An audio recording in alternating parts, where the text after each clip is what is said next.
Daily news Jamshedpur में आपका स्वागत है। जमशेदपुर के करीम सिटी कॉलेज परिसर में मंगलवार को जिला दंडाधिकारी सह उपायुक्त अनन्या मित्तल के निर्देश अनुसार सुरक्षित इंटरनेट दिवस पर कार्यशाला का आयोजन किया गया। इस कार्यशाला में प्रशासनिक पुलिस पदाधिकारी के अलावा कॉलेज के प्राचार्य, शिक्षक एवं छात्र छात्राएं शामिल हुए।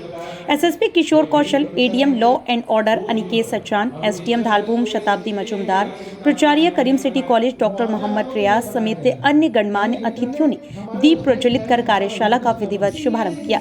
राष्ट्रीय सूचना विज्ञान केंद्र पूर्वी सिंहभूम के तत्वाधान में आयोजित कार्यशाला में इंटरनेट का उपयोग, साइबर क्राइम से बचने के तरीके, साइबर क्राइम के विरुद्ध कानूनी प्रक्रिया आदि को लेकर महत्वपूर्ण जानकारियां साझा की गई। तो इस बार का जो थीम है, जो वर्ल्ड वाइड सेलिब्रेशन हो रहा है सेफ इंटरनेट डे का, उसका थीम है together for a better internet. इसका मतलब ये है कि हम सबको अपना योगदान देना होगा, अपना कंट्रीब्यूट करना होगा, भागीदारी दिखाना होगा, तभी ये इंटरनेट एक सेफ स्पेस होगा सभी के यूज़ के लिए। तो हमारा मेन पर्पस यही रहेगा, ज़्यादा से ज़्यादा जो वल्नरेबल ग्रुप्स है या डिफरेंट इंटरनेट यूजिंग ग्रुप्स है, छोटे बच्चे हो गए या स्कूल गोइंग बच्चे हो गए, कॉलेज गोइंग बच्चे हो गए, फिर सीनियर सिटीजन्स हो गए, वो सबसे ज़्यादा यूजिंग ग्रुप्स में हमें ज़्यादा से ज़्यादा अवेयरनेस स्प्रेड करना चाहिए कि इंटरनेट कैसे सेफली यूज़ करें, कैसे आप लोगों को ट्रैप्स एंड ट्रिक्स जो है उनसे बचें और ऐसा कोई भी साइबर थ्रेट से आप बच के निकलें। एक दो एग्जाम्पल्स मैं शेयर करती हूँ जो आप सबने फेस किया होगा और आप आराम से रिलेट भी कर सकोगे। बहुत बार हमारे पास ईमेल्स आते हैं कि इस लिंक पे क्लिक करिए तो आपको वाउचर अवेल करने का मौका मिलेगा या डिस्काउंट अवेल करने का मौका मिलेगा। या कई बार बैंक्स से तो नहीं आते हैं पर वो कहते हैं कि हम बैंक से बात कर रहे हैं और आपने ऐसा कोई ट्रांजैक्शन किया होगा, इसके लिए आपको OTP शेयर करना है या फिर आपके अकाउंट में इतना पैसा जमा होगा, उसके लिए बस आपको एक छोटा सा कोड हमारे साथ शेयर करना है।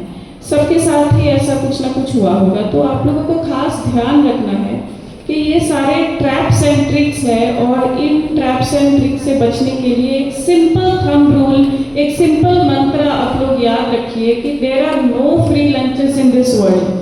कोई आपको एक कप चाय भी फ्री में नहीं पिलाता है तो कहाँ से आपको डिस्काउंट दे देंगे 40% या कहाँ से आपके अकाउंट में फ्री में 10,000 रुपये डाल देंगे, ऐसा कभी नहीं हो सकता। तो मैं एक ही चीज़ कहूँगा इससे बचने का, चाहे वो लालच की बात हो, अभी डर वाले फैक्टर पे भी हम आएंगे, सबसे ज़रूरी चीज़ है कि आप इंगेज ना हो, ऐसी कॉल्स को इंटरटेन नहीं करें। अभी एक टाइम्स ऑफ इंडिया के एक रिपोर्टर ही है यहाँ के, वो हमारे पास आए, उन्होंने कहा कि सर देखिए ना, एक पार्सल के लिए हमारे पास बराबर फ़ोन आ रहा है, वही जो ऐसे बता रही थी मैडम कि आपका ऐसे ऐसे कुरियर आया हुआ है इंडियन पोस्ट में और आपको इतने पैसे देने पड़ेंगे तब मिले। तो हमने कहा पहले बात तो हमारा भारतीय Indian post with all respect to the institution इतना सुपर एक्टिव नहीं है कि आपको फ़ोन करके बोलेगा कि भैया आप ना दीजिएगा तभी आपका छूटेगा। यहाँ जब आता है तब 10 बार दौड़ना पड़ता है, नहीं तो वापस चला जाएगा जो भेजा होगा। तो आपको फ़ोन करके काहे बता रहा है। तो हमने कहा आपने कितनी देर बात की? मुझे लगा 30 सेकेंड, 1 मिनट, 1.5 मिनट बात की होगी। उन्होंने कहा कि 15 मिनट से ऊपर बात की। हमने कहा आपने कोई ऑर्डर प्लेस किया था? बोला नहीं। आपने कहा आपने किसी को बताया था किस तरीके का ऑर्डर प्लेस करना है? किसी घर वाले ने किया हो, दोस्त ने किया हो, रिलेटिव ने किया हो? किसी ने नहीं किया। तो हमने कहा फिर आप 15 मिनट उससे क्यों बात कर रहे थे? हमारे पास भी कभी कभी कॉल आता है, हमारे घर वालों के पास भी कभी कभी आता है। तो मैं एक ही बात कहता हूँ कि आप इंटरटेन ही मत करिए, क्योंकि वो पेशेवर हैं, वो प्रोफेशनल्स हैं, उनको मालूम है कि आपको शब्द जाल में किस तरीके से उलझाया जाए, किस तरीके से आपको ट्रैप किया जाए। आप जितना मौका देंगे आप उनकी जाल में उतनी सघनता के साथ जकड़ते चले जाएंगे। तो मेरा पहला आप सभी को रिक्वेस्ट होगा, आपको भी अपने आस पड़ोस वाले को, रिलेटिव्स को, दोस्त को, सबको बताइए ऐसी कोई भी कॉल आती है, डू नॉट इंटरटेन।